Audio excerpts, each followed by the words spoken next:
अस्सलाम वालेकुम। मैं ਤੁਹਾਡਾ ਲੱਕੀ ਭਾਈ ਆਪਣੀ ਹੀ ਜਾਤੀ ਚੈਨਲ ਤੋਂ ਤੁਹਾਡੇ ਨਾਲ ਗੱਲ ਕਰ ਰਿਹਾ।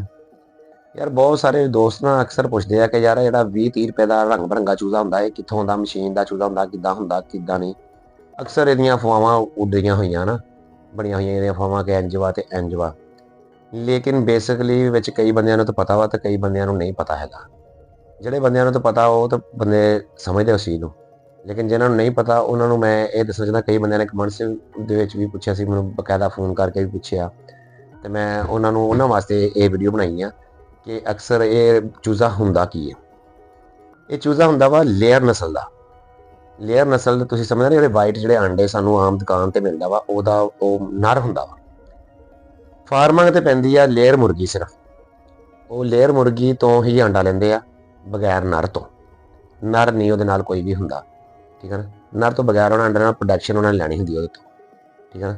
ਜਿਹੜਾ ਉਹ ਨਰ ਬੱਚਾ ਨਿਕਲਦਾ ਵਾ ਉਹ ਉਹਨਾਂ ਵਾਸਤੇ ਮੈਂ ਨਹੀਂ ਰੱਖਦਾ ਹੁੰਦਾ, ਯਾਨੀ ਕਿ ਉਹਨਾਂ ਨੂੰ ਨਰ ਦੀ ਜ਼ਰੂਰਤ ਨਹੀਂ ਹੁੰਦੀ, ਜਿਹਦਾ ਕਰਕੇ ਉਹਨਾਂ ਨੇ ਨਰ ਚੂਜ਼ਾ ਜਿਹੜਾ ਨਾ ਉਹ ਕੱਢ ਦਿੰਦੇ ਆ। ਉਹ ਹੈਚਰੀ ਵਾਲੇ ਉਹਨੂੰ ਡਾਕਟਰਾਂ ਨੇ ਚੈੱਕ ਕਰਕੇ ਉਹਨਾਂ ਪਹਿਲੇ ਹੀ ਉਹਨੂੰ ਕਹਿੰਦੇ ਆ ਸੈਕਸਿੰਗ ਕਰਕੇ ਨਰ ਸਾਈਡ ਤੇ ਕਰ ਦਿੰਦੇ, ਮਾਦਾ ਸਾਈਡ ਤੇ ਕਰ ਦਿੰਦੇ।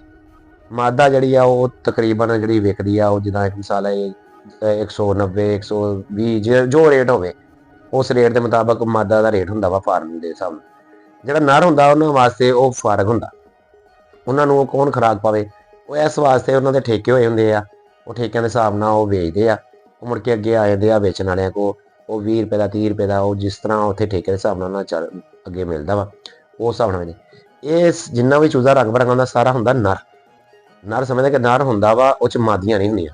ਤੇ ਨਰ ਉਹਨਾਂ ਨੂੰ ਫਾਰਮ ਵਾਲਿਆਂ ਨੂੰ ਚਾਹੀਦਾ ਨਹੀਂ ਹੁੰਦਾ, ਜਿਹਦੀ ਵਜ੍ਹਾ ਨਾਲ ਕਿ ਇਹ ਹੁੰਦਾ ਤੇ ਲੇਅਰ ਆ, ਨਸਲ ਵੀ ਅੱਛੀ ਹੁੰਦੀ ਹੈ, ਸਭ ਕੁਝ ਹੁੰਦਾ ਵਾ। ਫਿਰ ਉੱਥੇ ਆਣ ਕੇ ਬੱਚਿਆਂ ਦਾ ਹੱਥ, ਬੱਚਿਆਂ ਨੂੰ ਫੜ ਦੇਣਾ ਜਦੋਂ, ਤੇ ਉਹਦਾ ਅੰਦਰ ਪੇਟਾ ਤਾਂ ਵੈਸੇ ਹੀ ਪੂਰਾ ਕਰ ਦਿੰਦੇ ਆ।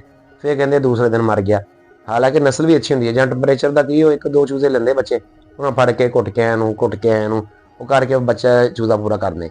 ਬੇਸਿਕਲੀ ਉਹ ਚੂਜ਼ਾ ਅੱਛੀ ਨਸਲ ਦਾ ਹੁੰਦਾ, ਅੱਛਾ ਚੂਜ਼ਾ ਹੁੰਦਾ ਵਾ, ਜਿਹਦੀ ਵਜ੍ਹਾ ਨਾਲ ਉਹ ਨਾ ਕਿ ਉਹ ਨਰ ਹੁੰਦਾ, ਉਹਦਾ ਇਹ ਕਸੂਰ ਹੁੰਦਾ ਕਿ ਉਹ ਨਰ ਹੁੰਦਾ ਵਾ, ਨਰ ਨੂੰ ਉਹ ਫਾਰਮ ਵਿੱਚ ਨਹੀਂ ਰੱਖਦੇ। ਬਾਕੀ ਦੁਆ 'ਚ ਯਾਦ ਰੱਖਿਓ। ਬੜੀ ਮਿਹਰਬਾਨੀ। ਅੱਲਾ ਹਾਫਿਜ਼।